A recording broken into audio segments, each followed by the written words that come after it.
Hello everyone, আসসালামু আলাইকুম। School 360 এর পক্ষ থেকে সবাইকে শুভেচ্ছা। আমরা আজকে যে টিউটোরিয়াল নিয়ে কথা বলবো সেটা হচ্ছে কিভাবে আমরা বাটনকে অ্যাড করতে পারি এখানে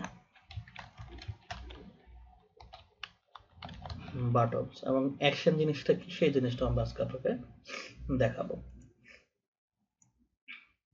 এই যে আমাদের ইনসার্টের আন্ডার আছে এখানে বাটন আছে। সাপোজ এইটা যদি আপনি নেন,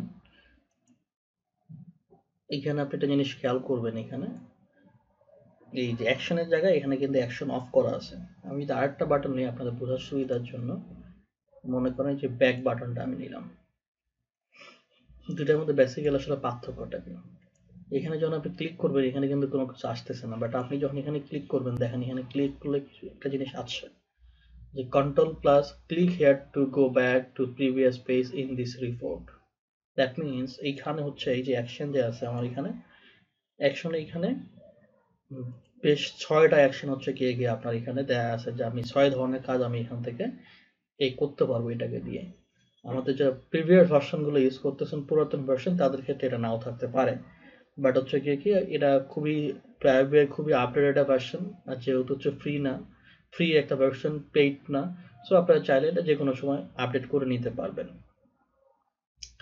আচ্ছা, এখান থেকে আসলে এটা ইউজ করে আমি কি জানতে পারছি, দেখুন আমি কিন্তু এখন আছি পেজ 1-এ। আমি যদি পেজ 3টাকে সিলেক্ট করার পর আমি আবার পেজ 1-এ আসি, ব্যাপারটা একটু খেয়াল করেন, আমি কোথায় ছিলাম? পেজ 3-তে ছিলাম। পেজ 3 থেকে আমি কোথায় আসলাম? পেজ 1-এ আসলাম।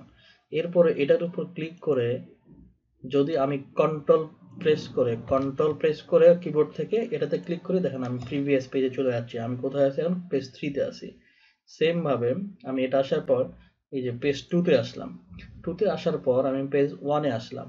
এরপর যদি কন্ট্রোল প্রেস করে আবার আমি ক্লিক করি, দেখেন আমি কোথায় চলে আসলাম? পেজ 2-তে চলে আসলাম। তার মানে এই যে আমার ব্যাক এন্ড বাটনটা আছে, এখানে আমি যে নতুন করে বাটনটা নিয়েছি, এই বাটনের অ্যাকশনটা এখানে সে শো করতেছে। অর্থাৎ আমি যদি এখানে কন্ট্রোল প্রেস করে ক্লিক করি তাহলে আমাকে সে বারবার কোথায় নিয়ে যাচ্ছে?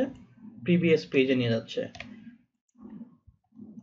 প্রিভিয়াস পেজে সে নিয়ে যাচ্ছে। তাহলে এই জিনিসটা থেকে আমরা একটা জিনিস ধারণা পেলাম, যে অ্যাকশন যদি কোনো একটা বাটনে দেয়া থাকে তাহলে সেই বাটনটা অটোমেটিক কাজটা আপনাকে করে দিবে। এরপরে আমি এরপরে যে আমি টিউটোরিয়ালটা দেখাবো সেটা বাটনের মধ্যে বা আপনি একটা ইমেজের মধ্যে ইউআরএল অ্যাড করে কিভাবে আপনি ইউআরএল অ্যাড করবেন, এবং সেই ইউআরএল মাধ্যমে গিয়ে আপনি যেখানে যেতে চাবেন, যে লিঙ্ক আপনি ওইখানে দিবেন বা হাইপার লিঙ্ক আপনি দিবেন, সেই হাইপার লিঙ্ক অনুযায়ী গিয়ে আপনি সেই জায়গায় ঢুকে যেতে পারবেন, এন্টার করতে পারবেন। ঠিক আছে, সেই জিনিসটাই আমরা আপনাদেরকে দেখাবো। সবাই ভালো থাকবেন, সুস্থ থাকবেন, স্কুল 360 সাথেই থাকবেন। এখনো যারা আপনারা সাবস্ক্রাইব করেন নাই, প্লিজ প্লিজ সাবস্ক্রাইব করুন, নিজে সাবস্ক্রাইব করুন, অন্যকে সাবস্ক্রাইব করতে উৎসাহিত করুন, এবং বেশি বেশি বেশি করে আমাদের টিউটোরিয়াল গুলো দেখুন। নিজে পাওয়ার BI এক্সপার্ট হন এবং অন্যকে এক্সপার্ট হতে সহযোগিতা করেন। আল্লাহ হাফেজ।